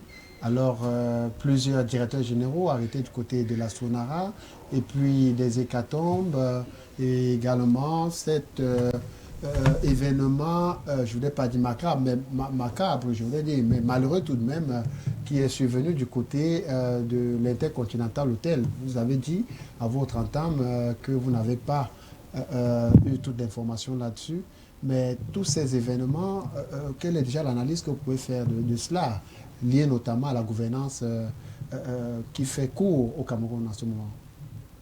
Écoutez, je vais vous dire que je ne critique même plus le régime de M. Biya. Je ne peux le critiquer ne sert même plus à rien. Tous les jours, des évidences nous montrent que nous ne sommes pas gouvernés. Et donc, le MES a été créé pour apporter des solutions. J'aurais aimé qu'on m'interroge ce soir sur les solutions que nous avons. Nous allons sortir par là. Nous allons sortir par là. Vous savez, Sonara est une entreprise publique nationale. C'est un vrai joyau pour le Cameroun. Un joyau qui produit le pétrole, qui raffine du pétrole. Et les économistes parlent de 8% du PIB national. Lorsque j'ai vu les images de l'incendie de Sonara, mon réflexe premier, je me suis dit, Seigneur, j'espère qu'ils ont l'assurance au moins. Parce que je les connais. Je les connais. J'ai un dossier depuis près de 27 ans d'un jeune Camerounais qui s'est blessé à Déchy en France. C'était un tournoi des jeunes. Au genou. Il est rentré au Cameroun. Il est vivant toujours aujourd'hui. Il a le même âge que moi. C'était un camarade de classe d'ailleurs. Brillant footballeur. Il s'est blessé à Déchy. Revenu au Cameroun. Le ministre a demandé à la FECAFOOT de faire payer ce garçon par l'assurance. Et bien l'assurance a dit, ces gens ont fait un faux papier. Ces joueurs n'étaient pas assurés. Des enfants, des Camerounais allaient en France, sans être assurés. C'est ça la vraie nature du régime. Et c'est pour ça que je dis que c'est des questions d'une telle gravité que je ne comprends pas qu'on puisse en parler comme ça. Et comme m'accuse-moi de légèreté quelque part, non. Nous allons prendre quelques messages, Maître Sim, si vous permettez. Oui, pourquoi l'agissement constitutionnel est incompétent? Je ne comprends pas la question. La juridiction. La juridiction, certainement, c'est ce que vous avez dit. Oui. Constitutionnelle est incompétente. Pourquoi? Puis la deuxième question, s'il vous plaît, signez vos messages. Quand vous dites ça, que la CAN devait se passer ici, que vous-même, vous étiez où pour... c'est un français véritablement difficile à lire. S'il vous plaît, écrivez bien vos messages pour qu'on les lise. Bonsoir, je suis Joël depuis Etoudi. S'il vous plaît, je veux juste demander à Maître Sim si jamais c'était le MRC qui avait gagné ces fameuses élections et que notre parti politique avait commencé à agir de la même manière que le MRC, quelle aurait été la réaction du MRC? Je vais dire que je n'aime pas le parti au pouvoir, mais j'aime le Cameroun. Vous pouvez répondre rapidement? Au cas où vous serez à la place du RDPC aujourd'hui, et puis un autre parti se comportait comme le MRC. Ça n'arrivera jamais parce que nous avons gagné légalement. Les gens ont pris le pouvoir par la force. Voilà, et donc, ce ne serait jamais arrivé. Vous voyez, un président qui a 71% des voix, dit-il, a tellement peur de son peuple, il ne vient jamais nous voir. Voyez-vous? Quant à lui, s'il ne vous voit pas, il voit les autres quand même. Qui est supposé avoir... Il voit quand même son peuple, de temps en temps il sort. On l'a vu le 20 mai quand même. Ça, c'est voir le peuple. C'est voir les gens passer dans la rue. J'ai aussi vu les gens à la télévision. Voilà. Bien, une deuxième question. Demandez que M. Biya Ebassi parle aux gens de chez moi, qu'il aille à Berthois, parler aux gens à Berthois, dans leur maison, ou bien les retrouver, qu'il aille à Bamayo faire. C'est son style. Nous poursuivons, s'il vous plaît. Demandez à Maître Sim pourquoi il n'a récusé le Conseil constitutionnel au moment du contentieux préélectoral. Prospect depuis Yaoundé. Mais le Conseil n'est pas siégé avant. Mais voilà encore une question que j'entends tout le temps.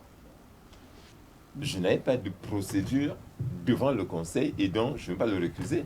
Lorsque je dépose la candidature, moi-même, du président Kamto au Conseil, je dépose la candidature, elle est acceptée. Donc je n'ai pas de contentieux pour pouvoir récuser des gens tant que je ne suis pas devant eux. Voilà. Et d'ailleurs même, je dis là encore, il faut comprendre comment ça fonctionne.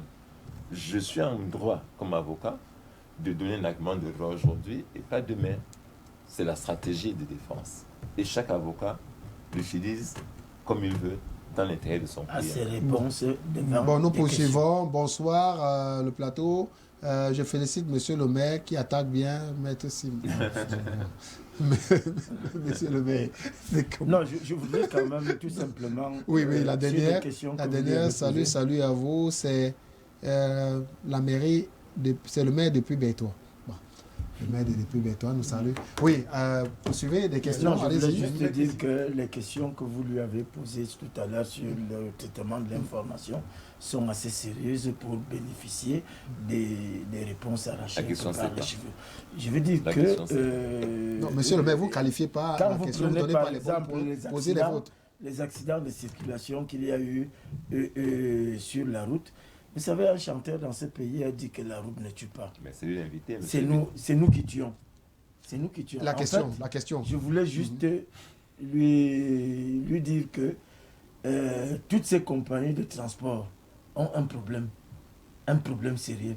Elles ne sont pas assurées. Non, vous répondez aux questions. Qu'est-ce qu'au MRC vous entendez, Bidon, vous posez la question, vous répondez au pas. MRC, car vous aurez aussi votre tour ici Mais qu'est-ce c'est que pas votre vous tour aujourd'hui. entendez faire pour ces compagnies de transport interurbain qui n'ont pas d'assurance en majorité? Monsieur Bidon, si le MRC avait été au pouvoir, je peux vous dire qu'à l'heure qu'il est, nous aurons fait venir dans ce pays quantité d'investisseurs. Quantité. C'est une question de confiance. Nous sommes un pays aujourd'hui où personne ne veut venir investir. Moi, je parle à des étrangers, vous comprenez, qui disent aucun Italien, aucun Français, personne ne veut venir risquer aujourd'hui un franc dans ce pays. C'est ça la question. Le MRC au pouvoir aurait mis en place un système crédible, un système en lequel on va faire foi et des capitaux auraient afflué. Et donc, on n'aurait pas ces routes dans 5 ans. Nous aurons fait en 5 ans des routes telles qu'elles ne sont pas celles que M. Bey décrivait. Quand vous quittez Douala pour Yaoundé, vous avez la boule au ventre pendant tout le trajet. Vous avez peur de mourir à tous les coups. Il y aurait des routes, M. Bidon. Nous ferions des routes. Et donc, la question de ces infrastructures devrait être réglée. Deuxième chose, on devait interdire l'importation des voitures trop vieilles que vous laissez entrer au Cameroun. Dans ce pays, même les vieilles chaussettes, même les vieux slips, on laisse entrer dans ce pays. Nous mettrons en place une vraie industrie. Et donc, les voitures qui ont 25 ans, qui n'entreraient plus. En 3 ans, M. Bidon, on était prêt à faire fabriquer dans ce pays une voiture camerounaise. Les ingénieurs qu'on a contactés, des Camerounais qui sont ailleurs, chez Mercedes, chez Audi, étaient prêts à revenir ici parce qu'ils nous feraient confiance. On ferait des voitures camerounaises, il y aurait des voitures neuves donc pour rouler. Vous voyez, on avait des solutions sur la main. On les a toujours. Voyez-vous. Et donc pour finir sur les accidents de circulation. Oui. Mais là, je vais prendre... Non, j'étais directement. Il y a beaucoup de questions. On a encore à peine 20 minutes pour terminer l'émission. Le côté humain, voyez-vous. Moi, vous avez remarqué comme moi, ce qui m'a choqué dans l'accident de l'autre jour, les Camerounais, il y a un accident, ils se mettent à filmer. Ils filment des personnes en détresse. Est-ce qu'il est normal qu'on fasse encore ça? On a vu des accidents ailleurs, même dans les tours jumelles. On a vu un seul cadavre à la télévision où, voyez-vous, nous, on a un peu dans ce pays l'empathie. On n'a plus de décence. On balance les visages des personnes qui ont des familles. C'est entendu, Maître Sim. Ils ne sont pas sensibilisés. Ils ne sont pas sensibilisés. Allez-y. J'ai une question sur le MRC. Maître Sim, à présent, on va aller très vite. J'ai une question, très simple et rapidement. Une question sur le MRC. Maître, est-ce qu'aujourd'hui la stratégie du MRC n'est-elle pas de nature à ne pas faciliter une transition souple au Cameroun? Ça veut dire quoi? C'est des questions trop compliquées. Non, mais compliqué comment? Je dis le MRC, puisqu'aujourd'hui il y a une véritable bravade. Il y a une véritable bravade parce que à la question sécuritaire s'ajoute aujourd'hui la question, par exemple, il faut le dire, post-électorale. Maître Sim, j'accompagne sa question simplement. Quelle est votre forme? Quelle est votre appréciation sur la forme de l'État? Ou alors quelle est la forme de l'État? C'est pas sur la forme la question. Non, certainement. On va revenir sur la question. Il y a de vraies questions sur le programme du MRC, sur le plan institutionnel et politique. Il me demande, monsieur Bey, c'est des questions très philosophiques. Vous me demandez... mais vous êtes là pour répondre. Oui, mais vos questions, je ne les comprends pas. Non, vous les comprenez, maître. Maître, alors vous avez compris la mienne. Très bien. La question est simple. Aujourd'hui, il est clair et net, puisque le MRC, c'est un mouvement pour la renaissance du Cameroun. Ça veut dire qu'effectivement, le MRC, quoi qu'on dise, son credo matriciel, c'est l'unité du Cameroun, c'est bref, toutes ces valeurs. Donnez un nouveau souffle. Maintenant, la question que moi je vous pose, nous avons une crise sécuritaire, nous avons une élection qui a été achevée. Malheureusement aujourd'hui, nous tous nous savons que de plus en plus aujourd'hui, cette guerre larvée au sommet de l'État mène inéluctablement, inexorablement à une transition politique. Est-ce que l'attitude du MRC qui est aujourd'hui en bravade avec les autorités et les institutions républicaines n'est-elle pas de nature davantage à cristalliser peut-être toutes les passions et partant de là, empêcher qu'il y ait une transition souple? Mais M. Bey, on n'en bravade de rien. C'est eux qui nous ont mis en prison, voyez-vous. Et aujourd'hui, le problème du MRC est devenu, je vais dire, chronique parce que les gens sont en prison. Et que finalement, comme disait mon petit frère Macron l'autre jour à la télévision, il dit le MRC finalement impose la météo politique au Cameroun. On parlera de nous demain matin, demain soir, parce que c'est ce qu'on a voulu qu'on fasse, en mettant en prison des personnes qui n'avaient commis aucun crime, aucun. Et voyez-vous, quelqu'un est deuxième, dit-on, à l'élection présidentielle officiellement. On le met en prison. Dans quel pays on a fait ça? La rébellion est un crime politique. La forme de l'État, selon le MRC, la forme de l'État. Monsieur Fayolo, M. Bemba et M. Katumbi programment un meeting géant et des marches géantes à Kinshasa dimanche. Le président Tshisekedi a dit qu'ils feront leurs marches qui seront couvertes par la télévision nationale. Contester l'élection n'est pas un crime, c'est un acte politique. Et voilà, vous mélangez le juridique avec le politique. Le Conseil a rendu une décision. Nous sommes maintenant dans un combat politique. Mais quelle est votre forme de l'État? Nous avons dit... Simplement. Hein? Nous avons dit non. On ne répond pas comme ça aux questions. Parce qu'on a le temps. Mais oui, parce qu'on laisse tomber. J'en viens de jeu pour en parler. Quelle appréciation vous demandez pas à Maître Sim de dire que vous voulez... Non, il a répondu. Quelle forme de l'État? Je dis, écoutez, on ne peut pas répondre à une question aussi vitale en 2 secondes. Pardonnez-moi. Allez-y, maître, en 10 secondes. Non. Si vous voulez qu'on en parle, j'en parle. Les questions que vous avez, je ne connais pas vos questions. Je n'ai pas eu ça avant. Mais j'ignore les questions que vous avez. Écoute, celle que j'ai, elle est importante de laisser répondre à cela de manière sérieuse. Nous avons toujours dit que le Cameroun aujourd'hui est à la croisée des chemins. Et il y a des crises.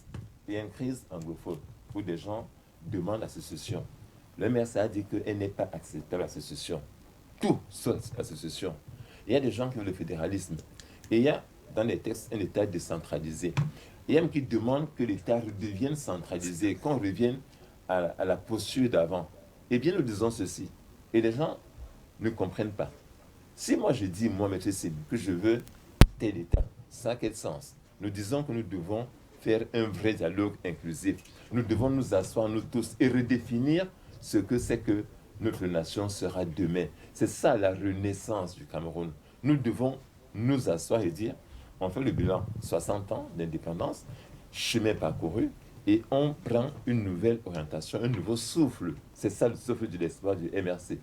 Et donc, ce n'est pas une question à me poser et à demander qu'il y ait une réponse rapide. Non, nous devons impérativement nous asseoir ensemble et convenir de ce que sera ce pays demain.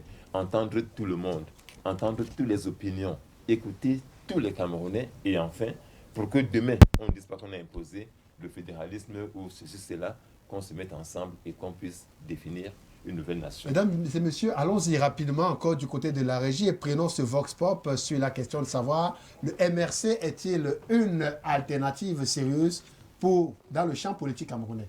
On se retrouve derrière.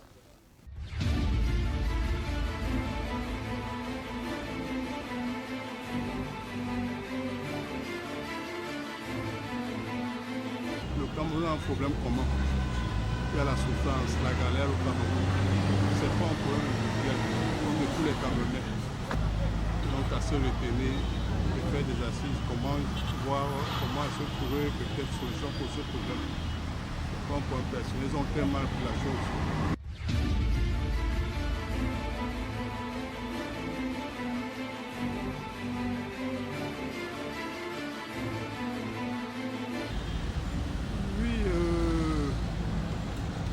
C'est un parti qui apporte au Cameroun, c'est un sérieux parti au Cameroun. À mon humble avis, je vais dire, s'il faut que je me base précisément sur les causes pratiquement défendues par le MRC, je peux dire que le MRC est une alternative sérieuse pour le Cameroun parce que, vous voyez, par exemple, on a beaucoup de scandales sur le plan social. On a des scandales sur le plan politique, on a des scandales sur le plan administratif, sur la gestion même de notre pays, vous voyez. Et les causes défendues par le MRC vont dans ce sens, vous voyez un peu. Donc si je me base sur ces différents faits, je peux tout simplement affirmer que le MRC est une alternative sérieuse pour l'échiquier politique au Cameroun.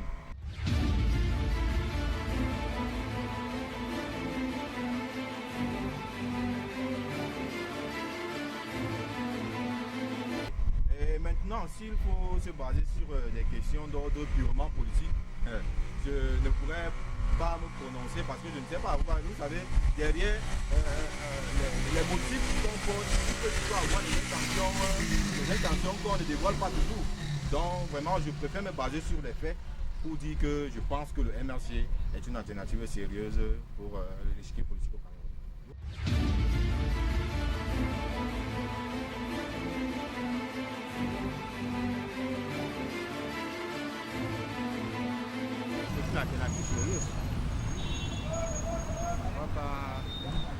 que le MRC a sa place. Oui. Compte tenu de leur programme politique qu'ils nous ont présenté lors des élections présidentielles. Le MRC a largement sa place. C'était un jeune parti par rapport aux partis traditionnels que nous connaissons. Et leurs limites. Sinon, pour moi, le MRC, c'est un parti qui est conseillé au pays. Je pense que parfois, quand ils se plaignent par rapport au gouvernement, le système, on les déplie sur le terrain. Parfois, même, ils font certains marchés pour revendiquer ce qui est des droits pour eux. Mais le gouvernement en poste menace la population et ses civils en même temps. C'est le côté qui me dérange un peu ça. Moi, je pense que dans ces lancements, je vois que pas ici. Dans ces lancements-là, je vois que ici. On fait du bien dans les années à venir. Dans les années à venir, le plus possible. Même le plan économique, le plan politique.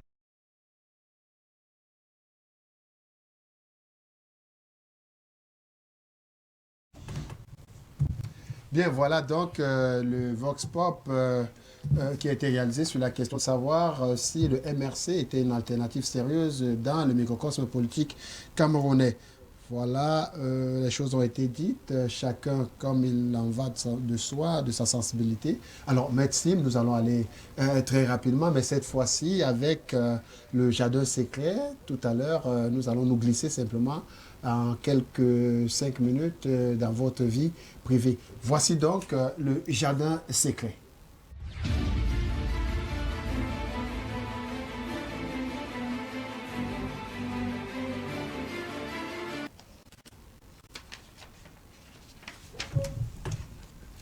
Alors, bienvenue Minjouli. Merci de me passer la parole, Pierre-Carole Ouel et chers téléspectateurs, vraiment bonsoir. Maître Sim, bonsoir aussi Madame. à vous. Madame. Permettez-moi, n'est-ce pas, d'entrer comme ça dans votre jardin secret. Alors, Maître Sim, vous êtes sans doute un homme aux multiples facettes. En outre, on peut observer un anneau à votre doigt. Comment s'appelle l'heureux élu? Emmanuel. Avez-vous un message à lui passer? Non. Pas en public. Donc, avez-vous des enfants? J'ai 6 enfants. Alors, c'est ma vie, c'est 2 garçons et 4 filles qui sont devant l'écran en train de regarder. Peut-être à l'exception de celle qui étudie en médecine à Boya, parce qu'elle m'a dit qu'elle composait et que donc elle ne verrait pas l'émission. Mais les autres, je pense, sont en train de voir l'émission. L'aînée a 30 ans et la Benjamin a 7 ans. Okay. Voilà. Maintenant, je vais aller un peu dans un autre pan. Si jamais un jour un de vos enfants arrivait chez vous à la maison et vous annonçait qu'il était un homosexuel, que lui répondriez-vous? Mais que Dieu m'en épargne. Pourquoi? Oui, que Dieu m'en épargne et je pense que ça n'arrivera pas. Voyez-vous, nous sommes des Africains et on essaie de nous imposer aujourd'hui des modèles qui ne sont pas les nôtres. La vraie guerre sera civilisationnelle. Ce sera ça la vraie guerre. Ce ne sera même pas économique. Ça veut dire qu'on voudrait que le noir réfléchisse, conçoive, soit comme le blanc. Nous ne sommes pas des blancs. Et nous avons nos cultures, et dans nos cultures, on ne connaît pas cette chose-là.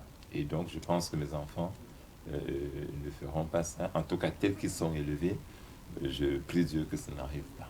Est-ce que cette posture est celle portée par le MRC? Mais oui, c'est officiel. Nous avons dit que nous n'accepterons pas qu'on nous impose une civilisation qui n'est pas la nôtre.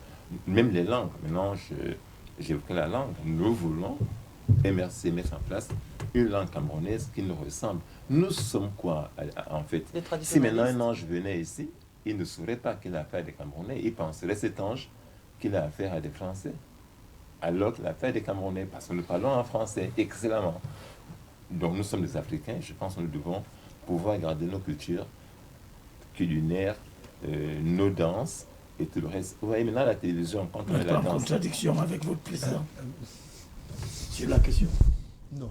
Maintenant, lorsque par exemple, à la télévision, on voit les gens danser, je suis très étonné parce que, pour répiler, que je ne vois plus des danses camerounaises à la télévision. Les Camerounais chantent, mais les gens dansent des choses qui ne sont pas des danses camerounaises. Est-ce que vous pouvez citer une danse camerounaise? Mais il y en a 1000.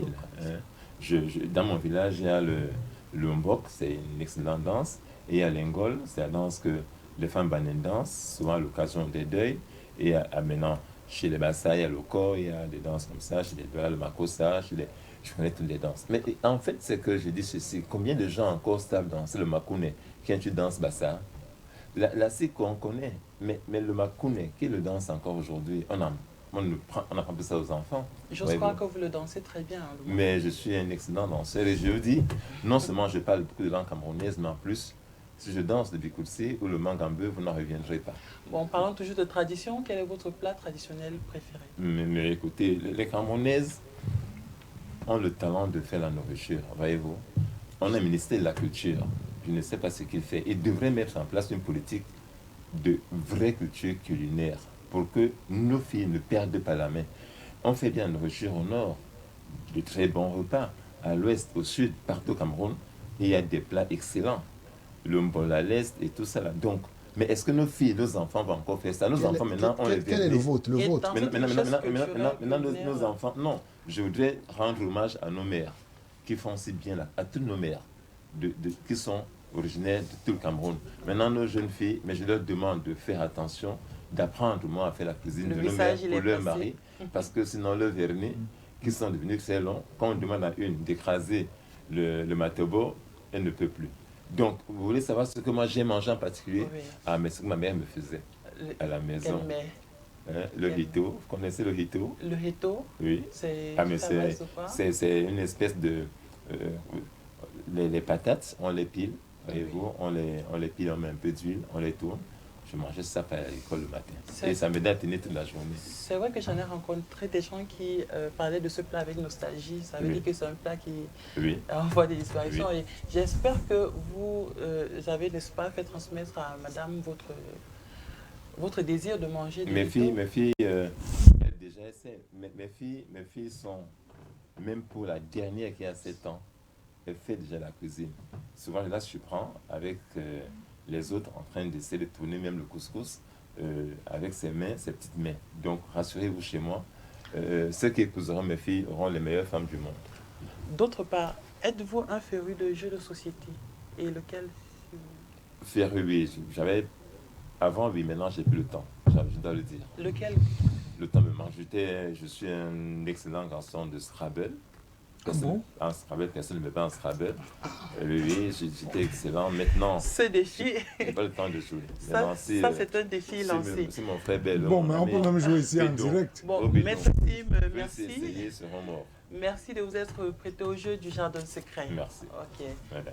Merci beaucoup Anne-Edouard Minjouli pour ce jeu. Il faut dire que vous avez remplacé Rochelle Ouyana qui est très souffrante en ce moment. Merci encore d'être venu. Je vous en prie. On va donc accompagner Rochelle et puis on va accompagner, je voulais dire, Anne-Edouard Minjouli. Et juste sans transition, je crois qu'on va passer directement aux dernières questions. Une dernière, toute dernière. Oui, allez-y, oui, M. Bell. Ma question est simple. Aujourd'hui, le MRC est taxé à tort ou à raison de... Non, pas de commentaire, juste la question. Non, mais permettez, une question... L'émission est finie. Oui, mais en 30 secondes, on peut poser une question. Si vous ne m'avez pas coupé, j'aurais déjà terminé ma question. Je voudrais tout simplement dire aujourd'hui que cette bipolarisation du jeu politique aujourd'hui, quel est l'avis de Maître? Bipolarisation du jeu politique avec Tontinard et Sardinard. Non, moi je pense qu'il faut admettre que pendant beaucoup d'années, il y avait dans ce pays 300 partis politiques et donc il y a des visibilités. Il serait quand même bien qu'on ait une visibilité qui est peut-être 2 camps. Dans les grands pays, voyez-vous, comme aux États-Unis ou en Angleterre, il y a 2 camps qui s'affrontent en général. Donc, c'est pas nécessaire d'avoir 500 partis politiques. Et nous sommes heureux d'être présentés aujourd'hui comme le vrai parti concurrent au RDPC. Votre question, une dernière, allez-y. Pas beaucoup de temps, j'aurais voulu que l'on développe suffisamment sur la thématique économique. On risque de nous couper, allons-y très rapidement.